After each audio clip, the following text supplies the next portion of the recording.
As you know, Jarrell is not short of for words, and everybody, including myself, thinks he did a great job tonight. And first of all, let's have a round of applause for the champ of Brooklyn, New York.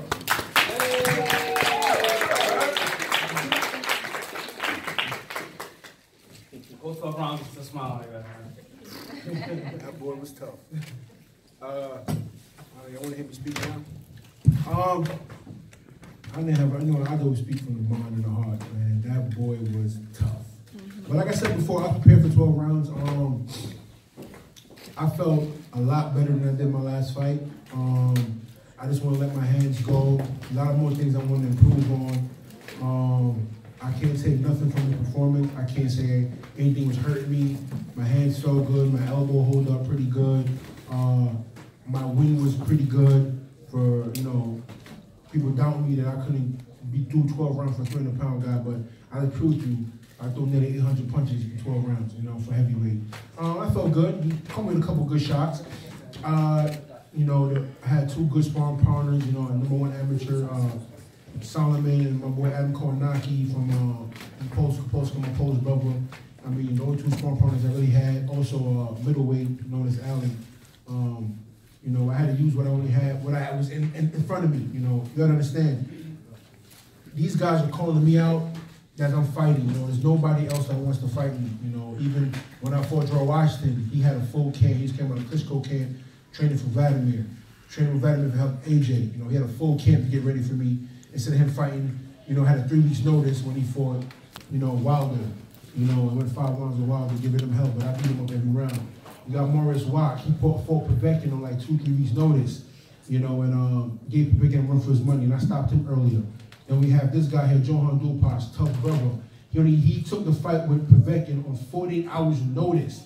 48 hours notice. He took a title eliminator against a guy that was caught on PEDs and still went out there and gave his best, even though he got stopped by Povetkin on 40 hours notice. These guys I'm fighting have full camps. 8 weeks, 12 weeks, full camps. They're getting ready for me, and I'm still making it look pretty good. So I want guys, give me my respect. I'm 300 pounds and I'm moving, I'm doing what I'm doing, I'm having fun in there. So like I said, if AJ want to come to Brooklyn, I will gladly accept, and I will run him in the ground. His condition ain't better than mine, his head movement ain't better than mine, and I got power. I got power, trust me, it's there. But some guys, you just can't get out the way you want, and you got to go back to boxing. That's what boxing is about, it's getting the win and having fun. That's what I say, like I said, I don't got no jokes to crack, not right now, but Anthony G. and Josh will come get this work all day. I'm ready to toast the English muffin. We cook French fries tonight, so English muffins next time. Shout out to my team, my coaches, Harry, Sosa, my cousin Jamal, Mike on my team, all my boys that came out to, come watch my back. A lot of things been going on rough in New York lately, so I wasn't taking no chances. I brought my squad out with me, man, because I'm not risking nothing. I worked too hard to get here for somebody else's mistake, So I'm glad for all my boys that came out with me, man, and Fab, Ed, big cousin in the back, looking like the middle linebacker on defense. You think I'm big? He's big. See him right there, the guy with Drake. Imagine him running into you. So thanks everybody for coming out, man. It was dope. Any questions? You mentioned before that you wanted this fight to go 4 to 5 rounds, and you wanted a 19th knockout. Do you feel you missed any opportunities for a knockout? Oh yeah, most definitely. I think what it was, I hit him with some really good body shots, and I kind of took my foot off the gas because I wasn't too sure if he was hurt, but it was time I hit him with a body shot and go, ugh. And people telling me he's icing his body in the middle of the rounds. But like I said before, he's a tough guy. Every time I relax and focus and use my jab, I was catching him clean. The body shot was there. But like I said, it's an improvement. It's a better improvement than my last fight. And I'm still 20 pounds bigger, and I'm only going to get better. It's only going to get better. And he's a tough guy, doable guy, and went 12 rounds. I needed 12 rounds though. Show people I can go 12 rounds. Coach Anthony here with Behind the Gloves. Congratulations on your performance. Now, I got a question from a strategic standpoint. I seen you was throwing the right hand to the body a lot. I don't know if the game plan was to throw the right hand to the body to get him to drop that left elbow so you could come with the overhand right. I seen you attempt that a few times. I got 2 questions, so I'll just let you go ahead and answer that. The main thing was working. We went back to the basics in boxing. Jabs to the body, fake jabs, left hooks, right hand to the body, touching, make him bring his hands down. And a couple of times it worked. Like I said, I think I need to go back and get my footwork back a little faster. My footwork was there, but it kind of slowed down as rounds went. Like I said before, it's a lot better than my last performance. It made this go back to the drawing board and continue on for those things. We got some really good sparring. My jab was on point better than the last fight. So it's going back to the basics and having fun with it, man. Like I said, this fight was actually just a fun fight for me. It was fun. Duhaupas gave me 12 rounds that I needed to see. I know I can go anyway, but it showed the fans. And I got good body shots. That's his all about improvement. And I know he's a tough opponent, and I'm no way discouraged. I know a lot of guys can't go 12 rounds with him and look that good. And he had a full camp. Full camp, not no 48 hours, not no full like a Deontay fight, a full camp over 10 weeks. And that was another point. You looked very good in the first couple rounds. It looked like in the middle round you started to get a little gassed. I don't know if you was gassed, but it kind of looked like you were getting caught a little bit with uppercuts and shots that you weren't getting touched with in the first couple rounds. Correct. Were you getting tired? No, I wasn't getting tired. What happened was a little frustration because I know I wanted to get him out there kind of bad, and I know I hurt him, but I just couldn't put the combination I want together. So you know what? Let me reset, give myself like a half round around. Breathe, look for the open, let me see what I got. And it's all about, you know, adjusting on the fly. So I gave myself around to adjust, you know, let me see what I got in front of me. And then from there, my corner teams go back to the jab. You can't get them out there, to put pressure on them and back them up and get these rounds in. That's what happened. I just on the fly. Instead of going for the knockout, just add accumulation of punches and beat them up, make them curve. All right, so my last question is, who do you want next, man? I mean... Listen, like I said before, you know, Eddie Hearn's made promises, confidence to other fighters. Let's get it straight. I am not signed with Matchroom Boxing and Eddie Hearn. Let's get that clarified for the 100 times. If another reporter reports that, I'm gonna come see you personally. I have my own promotional company. I'm my own boss. I'm Big Baby Promotions, and this is my partner, Salida Promotions. Okay, Team Hummus and Cheeseburgers all day. Remember that. Okay. We have a deal with HBO, and it was in their interest to help build my profile on the Eddie Hearn undercard, and that's what we have here. We are not signed with Eddie Hearn. We have our own thing going on, but it was in the best interest that we help go on Eddie Hearn card to help build my profile. That's all that is. Of course, we want the AJ fight. You know, Eddie Hearn's been talking a lot that AJ's gonna come to Brooklyn. He's gonna do this and do that. I'm not gonna sit here and get on my knees and beg. That's not New Yorkers. We work hard. We earn our shot. If you're gonna bring New York, I will gladly bust his behind. If not, we have Chagayev in Germany, who has no TV, but he has a belt. Now, we could probably make that happen when I resign with HBO, whoever negotiates again, and bring Chagayev over here on a main event. Manuel Char. You know, that'd be a headliner, great New York. Me and him versus the German dude, and we can headline out in New York. You know, that'd be my next best option if Eddie Hearn doesn't want to bring Anthony Joshua. I'm not going to beg for it. I'm here. If you're going to put his money where his mouth is, make it happen. If not, you're not going to sell me a dream like you did Ortiz and Dylan White and all these other guys. I'm not going to do that. Cool? Good evening. Congratulations on your victory.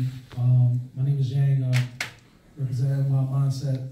Coming into the fight, you was 304 pounds. Mm-hmm. Do you think going into fighting Joshua or Deontay Wilder, do you think you can come in at that weight and be effective? Like I said before, my main thing is adjusting and seeing how camp goes. And my promise come 304 pounds? I don't think so, because I'm constantly training. Like I said, my main focus for this fight was bulking back up, getting my strength back, and feeling comfortable with my weight. So we got up pretty high, pretty fast, and I had to bring it down gradually, not killing myself trying to make a weight. As you can see, my performance is a lot better at 304 than 280 something. So that's how I'm right back in the gym Monday. We hitting weights, you know what I mean? It's still your set. That's how we say in the gym, man. By Monday, I'm back on the weight training, you know what I mean? So we're going to continue training, still keep my cardio, still do my kickboxing, my MMA, and just bring the weight down gradually and try to keep my strength, you know. I got time, so I'm going to go back to the footage, look at it, see what I need to improve on. And to me, I think the main thing for me is footwork. I think once my feet keep moving and my head is moving, I beat every one of these guys. It may not stand still. If you notice, a couple times he caught me some good shots because I stood there and didn't pop my jab. Like I said before, I took 11 months off. I took 3 fights against good guys. You know, good guys. So to make this going back to the drawing board, look at the footage, and put some James Brown on and get cooking. Any further questions? You mentioned MMA training. What are you doing with the MMA training? As you know, my background is Muay Thai kickboxing. There's a great martial arts school out in Florida where I'm looking to get a place out there, man. There's a lot of good MMA fighters out there. Henry Hoof, Hard Knocks 360, a lot of big guys out there in that gym. You know, Tyrone Spong, Rashad Evans, Andy Rumble Johnson, the Menace, Mr. Bermudez. The Black Zillas? It used to be Black Zillas now. They have their own thing, the Hard Knocks 365, which is Henry Hoof. And even though it's hard to get boxing sparring, a lot of MMA guys bring it. They have this warrior mentality. Even though I'm a boxer, they bring it, you know. So it's a great camaraderie that I grew up around with martial arts and Muay Thai, where everybody try to help each other. And it's a different vibe, you know. New York, this weather in New York, we all know suck. You know, so I had to get them in Florida, and that's why I want to be able to train all year round and go outside of it and just have fun, you know. So my next thing is actually opening a camp in Belize, you know, where I go back to my home country and just train in the sun and run on the beach and drink coconut water. You know? Are you gonna fight in MMA? No, I don't have no plans to fight MMA right now. Like I said, I'm number 1 contender after this fight for sure. So I think going to MMA would actually hurt my profile for me to go and do that sport. Now, when I'm world champion and I beat a couple guys up, we got a $100 million contract by Bellator UFC, then that makes sense, you know. But right now, it wouldn't make sense for me to go do MMA.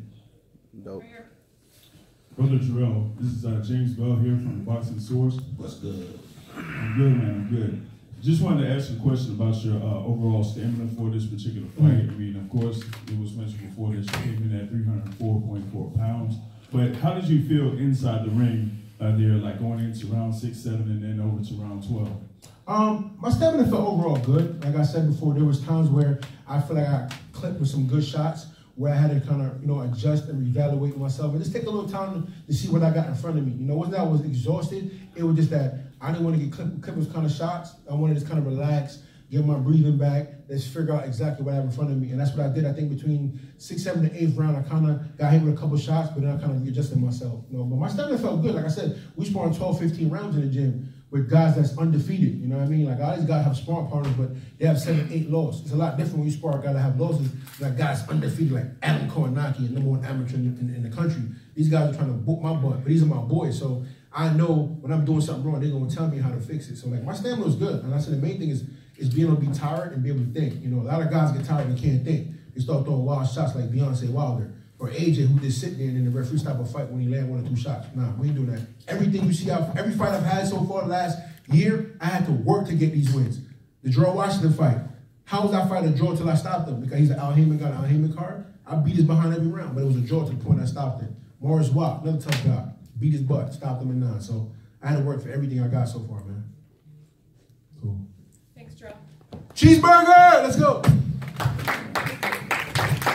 Joy Phelps. If you haven't already subscribed to our YouTube channel, make sure you do so by clicking this icon right here, or else